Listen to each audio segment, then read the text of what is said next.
Good morning students. बच्चों, अब हम अपने नए टॉपिक पर 5th चैप्टर के आते हैं। हमारा ये नया टॉपिक बहुलक से रिलेटिव है। इसे हम तीसरे नंबर का केंद्रीय प्रवृत्ति का माप कहते हैं। सामान्य रूप से हमने दो प्रकार के औसत पढ़े थे। एक औसत गणितीय औसत था और दूसरा हमारा स्थिति औसत था। गणितीय औसत में हमारे द्वारा समांतर माध्य और भारित समांतर माध्य का अध्ययन किया गया था। दूसरे नंबर पर हमने जो स्थिति औसत किया था उसमें हमने मध्यका का अध्ययन कर लिया है।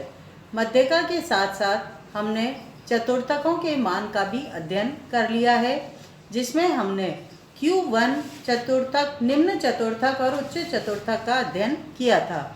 अब यहाँ पर हमारा नया टॉपिक बहुलक स्टार्ट हो रहा है। बहुलक कहते किसे हैं, बहुलक कैसे ज्ञात किया जाता है, इन सब की जानकारी इसके अंतर्गत आपको दी जाएगी।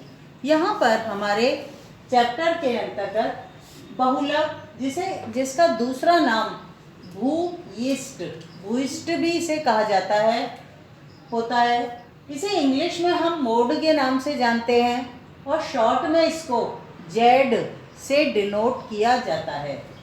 फिर से मैं रिपीट कर देती हूँ।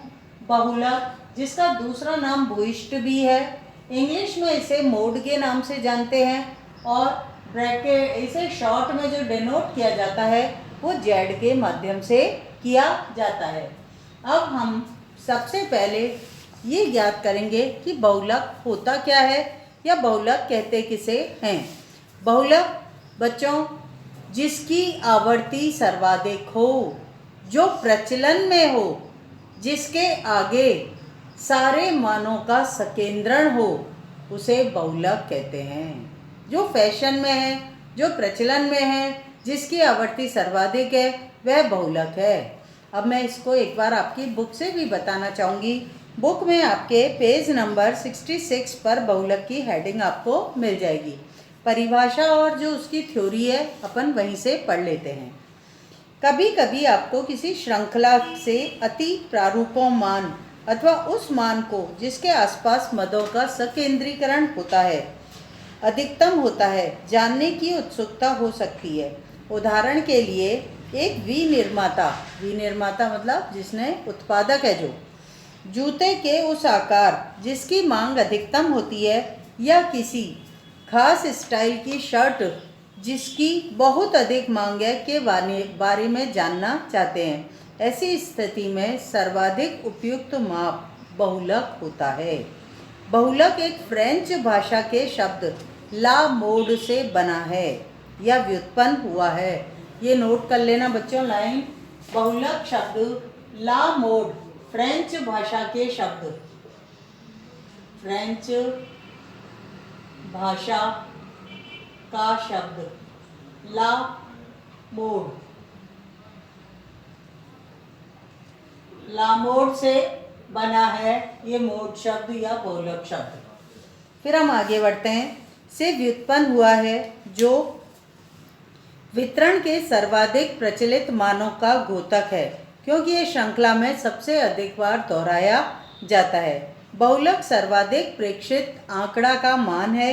इसे M0 के द्वारा दर्शाया जाता है। बच्चों, M0 के द्वारा नहीं दर्शाकर हम मोड को इन्होंने किसके द्वारा डिनोट किया है? मैंने तो यहाँ पर जेड से आपको बताया ना, इन्होंने किससे डिनोट किया है? M0 नहीं है, ये MO है, मोड MOD है ना। MO के द्वारा भी हम इसको डिनोट कर सकते हैं और बेसिकली ये जेड के द्वारा ही डिनोट किया जाता है। ठीक है, आगे बढ़ते हैं। बहुलक का अभिकलन या विभक्त श्रृंखला। यहाँ पर बच्चों मैं आपको तीनों तरह के मेथड से समझाऊंगी बहुलक की गणना। 3 प्रकार के प्रश्न से मतलब है व्यक्तिगत श्रेणी, खंडित श्रेणी और सतह श्रेणी। तीनों में बहुलक की गणना मेरे द्वारा बताई जाएगी। सबसे पहले मैं आपको व्यक्तिगत श्रेणी का क्वेश्चन लेकर आपको बताती हूँ कि इसमें कैसे बहुलक की गणना की जाती है। सबसे पहले व्यक्तिगत श्रेणी कहते किसे हैं?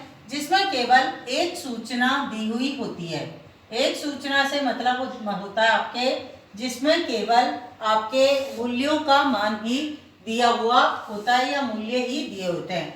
जैसे हमारे एक क्वेश्चन है, क्वेश्चन के अंतर्गत 10 विद्यार्थी हैं और 10 विद्यार्थियों को अंक मिल रखे हैं।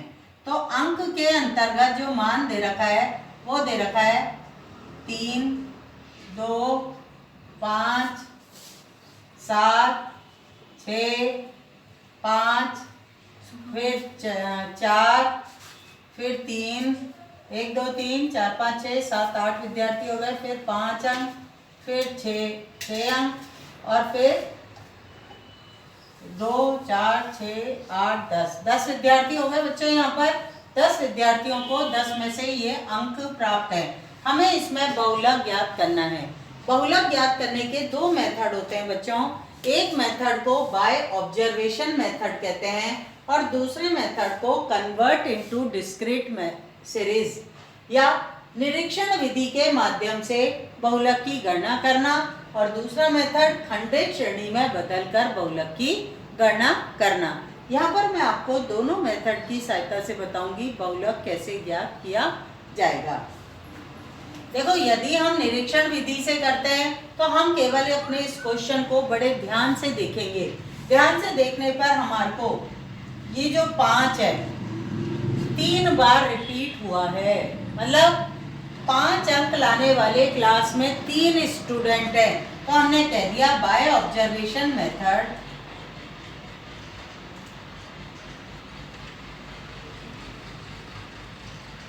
Bye observation Z equal to या M0 इक्वल टू M भी कहते हैं ना इसको, मोड अपन ने बताया था यहाँ पर MO Z या M0 इक्वल टू क्या बताया मैंने 5।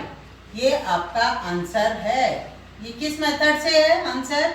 ये आपके निरीक्षण विधि से बहुलक की गणना आपके द्वारा की गई है। और दूसरा मेथड जो होता है हमारा, जिसमें खंडित श्रेणी में कन्वर्ट करके आपके द्वारा क्वेश्चन को सॉल्व किया जाएगा। तो खंडित श्रेणी के अंदर बच्चों x और f मूल्य और आवर्ती क्वेश्चन के अंतर्गत हम सबसे पहले अंक, जिसे x आपके द्वारा कहा जाएगा, और छात्रों की संख्या इस तरह से कन्वर्ट कर देंगे। यहाँ पर सबसे कम, क्योंकि ये स्थिति औसत के अंदर आता है बहुलक, तो हमें यहाँ पर अपने मूल्यों को क्रम देना पड़ेगा। आरोही क्रम हम देंगे, जिसमें छोटे सबसे कम अंक वाले को सबसे पहला देंगे और फिर उसके बाद बढ़ते हुए क्रम में हमारे द्वारा अपनी सीरीज को जमाया जाएगा। अब हम यहाँ पर सबसे पहले अपने अंक के अंतर्गत सबसे कम अंक कितने हैं? 2 हैं, फिर उसके बाद 3 है, फिर हमारे पास 4 है, फिर 5 है, फिर 6 है और 7 है। 2 अंक लाने वाले कितने स्टूडेंट है? ओनली 1 स्टूडेंट 2 अंक लेकर आया है। 3 अंक लाने वाले 2 स्टूडेंट है। 4 अंक लाने वाले केवल 1 बच्चा है जिसके 4 अंक आए। 5 अंक लाने वाले 3 स्टूडेंट है आपके। फिर 6 अंक लेकर आने वाले 2 स्टूडेंट है आपके पास और 7 अंक लेकर आने वाले आपके केवल 1 बच्चा है जिसके 7 अंक आए। ये टोटल 10 स्टूडेंट होने चाहिए, 2 और 1 3 और 1 4 और 3 7 8 9 और 1 10। सिग्मा F जो है आपके टोटल स्टूडेंटों की संख्या होगी जो आपके 10 आई है। यहाँ पर आपकी जिसकी आवर्ती सर्वाधिक है, जिसकी आवर्ती सर्वाधिक है उसके सामने दिया हुआ मूल्य ही बहुलक होगा। Z इक्वल टू 5 होगा, Z इक्वल टू 5 होगा। ये हमारे व्यक्तिगत श्रेणी के अंतर्गत खंडित श्रेणी में अपने क्वेश्चन को कन्वर्ट करके हमारे द्वारा बहुलक की गणना की गई है। और इससे पहले वाला मेथड जो था निरीक्षण विधि, जिसके अंदर हमने ध्यान पूर्वक अपने क्वेश्चन को देखा, ऑब्जर्व किया और जो संख्या बार बार रिपीट हो रही थी, जिसकी आवर्ती बार बार थी, उसको हमने डायरेक्ट लिख दिया by observation method. Mode equal to या Z इक्वल टू 5 होगा।